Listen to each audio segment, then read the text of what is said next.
तो ये प्रश्न है, यदि a बराबर 1 2 3, b बराबर है a b c d, तो a से b में संबंधों की संख्या, मतलब a से b में संबंध पूछे हैं।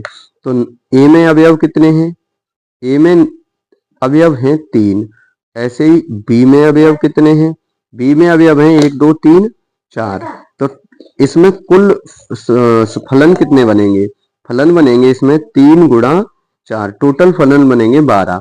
तो कुल संबंधों की संख्या, कुल संबंधों की संख्या, कुल संबंधों की संख्या आएगी 2 की घात 12, और यही होगा इसका सही आंसर। देखिए अगला प्रश्न है, यदि फंक्शन कोई एक फलन है f r2r, जहां fx बराबर cos x है, और एक दूसरा संबंध है g r2r, जहां gx बराबर एक्स स्क्वायर है, तो हमें f ऑफ gx का मान और g ऑफ fx के मान ज्ञात कीजिए और दिखाना है कि f o g is not is equal to g o f। तो देखो इसको सॉल्व करने के लिए बहुत सिंपल है। यहाँ हमें फंक्शन ऑफ x कितना दिया है? फंक्शन ऑफ x दिया है cos x, और फंक्शन ऑफ g कितना दिया है? g है एक्स स्क्वायर। हमें सबसे पहले क्या निकालना है? F O G of X. तो इसको क्या से लिखा जा सकता है? एफ जी ओ एक्स लिखा जा सकता है, एफ जी एक्स लिखा जा सकता है, और जी एक्स का मान क्या है? X square. तो ये हो जाएगा एफ एस एक्स स्क्वायर। अब एफ एक्स क्या है? एफ एक्स हमारे पास कॉस एक्स, और एक्स की जगह क्या रखा जाएगा? X square. तो एफ ओ जी एक्स क्या आएगा? Cos x square. बात समझ में आई?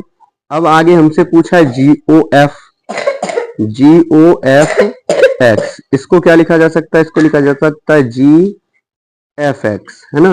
अब एफ एक्स का मान क्या है हमारे पास? जी एफ एक्स का मान है हमारे पास कॉस एक्स।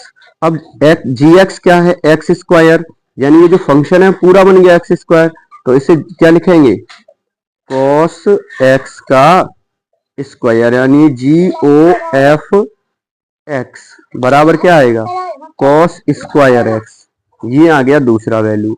अब यहाँ इन दोनों से देखिए, जी एफ ओ जी कितना है? Cos x square. G o f कितना है? Cos square x. Therefore f O g is not is equal to g o f. हो गया, बिल्कुल आसान प्रश्न है। देखिए अगला प्रश्न है, यदि a बराबर सेट है 1 2 3, b बराबर है ए बी, तो a से b तक फलनों की संख्या। अब इस बार संबंध नहीं पूछा है, क्या पूछ रहा है? फलनों की संख्या। तो फलनों की संख्या होगी नंबर ऑफ b की पावर नंबर ऑफ a। ठीक है, टोटल फलनों की संख्या। b में एलिमेंट कितने हैं? 2, a में कितने हैं?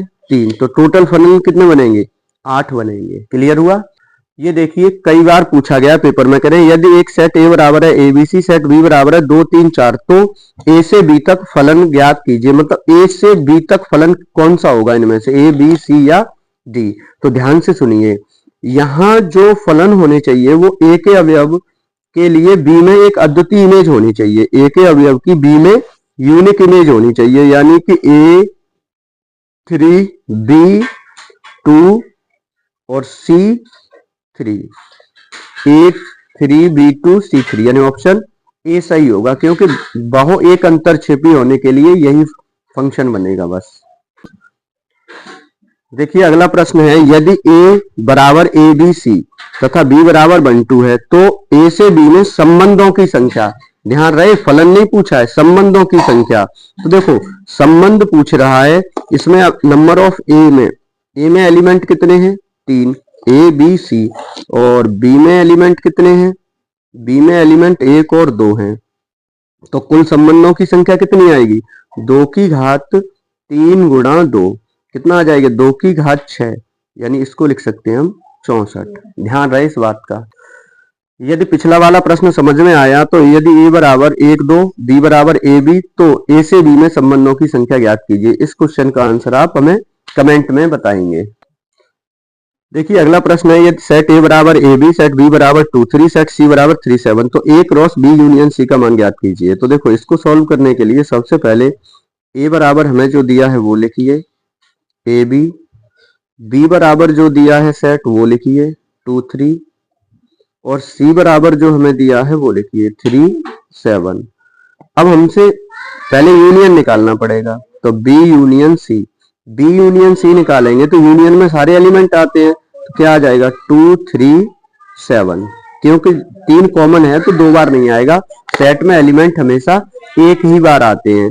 अब हमें निकालना है ए क्रॉस बी यूनियन सी, ये निकालेंगे तब ए के साथ निकालना है, तो क्रॉस में क्या करते हैं ए कॉमा 2, ए कॉमा 2, ए कॉमा 3 और ए कॉमा 7, ये आ गया। अब इसमें बी एलिमेंट है तो B comma 2, B comma 2, B comma 3 और बी कॉमा 7, बी कॉमा 7, और यही होगा हमारा a cross b union c. Clear हुआ क्वेश्चन? देखिए अगला क्वेश्चन है, यदि एफ एक्स बराबर एक्स क्यू, जी एक्स बराबर 10x, तो जी ओ एफ तथा एफ ओ जी के मान ज्ञात।